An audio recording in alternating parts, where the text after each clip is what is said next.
going to get our guest to weigh in on this new possible extradition. We'll talk about this with Mr. Sanjay Sahay, former IPS officer, Satendra Singh, former Deputy Director of the ED, with us on the program as well. Mr. ML Sharma, former SP, Director of the CBI, is also with us on the show. And last but by no means the least, Dr. Sharath Kohli, Senior Economist, joins us on the program as well. Dr. Kohli, well, we've just had a successful extradition very recently of Tahawwur Rana. But Mr. Mehul Choksi is another kind of a terrorist, if we can call him that for the lack of a better word. 13,000 crores is no chunk of change, Dr. Kohli, and that is what he duped us of. That is what he duped the Indian banking system of, and he's still at large. What do you make of the efforts that are being put in by Indian agencies to ascertain that he's brought back to India and he faces the stern edge of the law? Good evening, good evening to my fellow panelists and NewsX viewers. Yes, it was $1.8 billion at that time. Thanks to rupee-dollar rates, it's over $1.5 billion as it comes to the letter of undertakings I remember in March, April 2017, which he gave to the Punjab National Bank, all under fraudulent conditions. We all know, I remember discussing the Mehul Choksi case on your channel a number of times. Now it's Switzerland, Belgium, Antigua, Barbados, India, and a few other countries.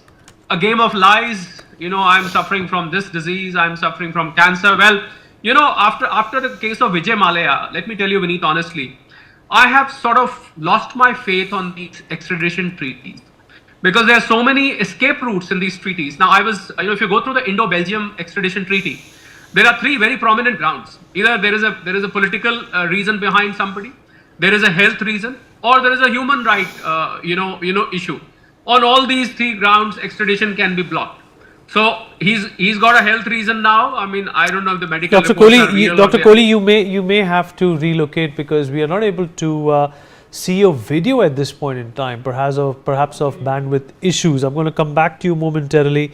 Let me also rope in Mr. Sanjay Sahay while Dr. Kohli fixes his frame. Mr. Sahay, this has been a very important case for the entire country.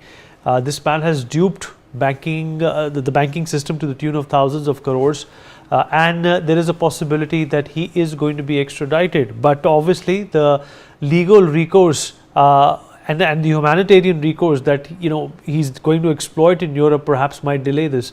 How do you look at this case, and how important is it for this man to come back?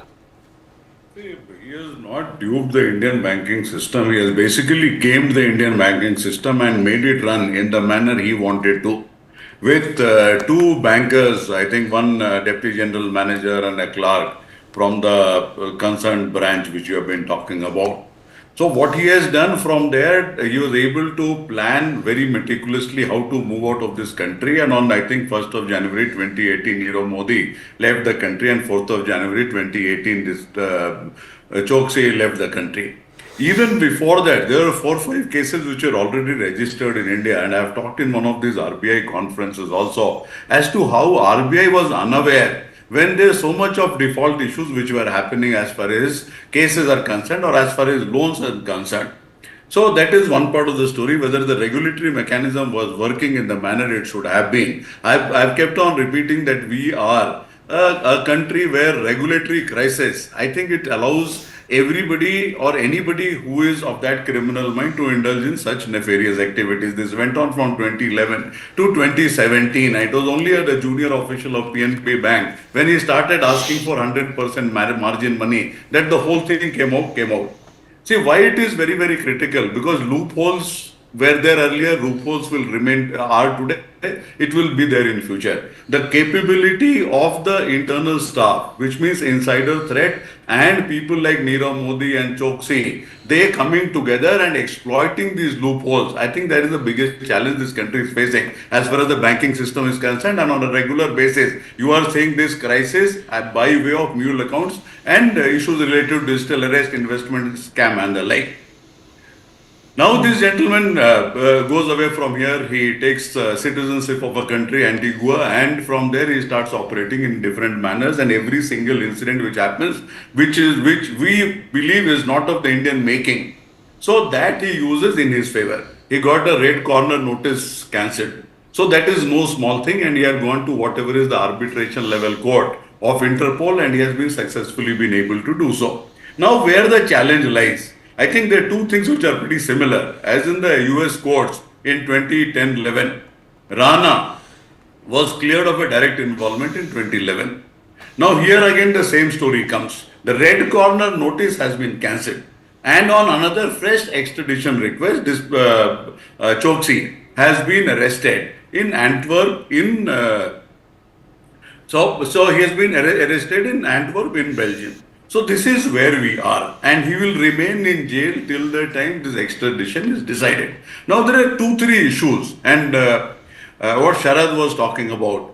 These treaties are completely subjective in nature. We try to make it as objective as empirical, and to satisfy our investigative agencies so many times for their huge legwork. So we call it objective and empirical, but there's a huge amount of subjectivity involved. I think there was a killing inside Tihar jail also. Even that is being cited, that the Indian prisons are not fit enough for these great criminals to come back. So the conditions there are not in tune with supposedly the international standards. And then finally, you come to the health issues, and you come to the human rights issues. So all these things are enmeshed into each other. To best of my understanding and whatever details I have gone through as a part of the investigation of this case, it is a closed and shut case as far as the case is concerned, and as far as those 13 or 13,500 crores are involved by every single letter of undertaking. What is very, very critical is that the insider there, so he has been able to help, and he has been able to guide these guys, or these guys have guided those insiders as to how a swift operation, how a letter of undertaking in the SWIFT system could be kept away from the central banking system. And that is that loophole they kept on using over and over again, and it was basically a Ponzi scheme which was being played.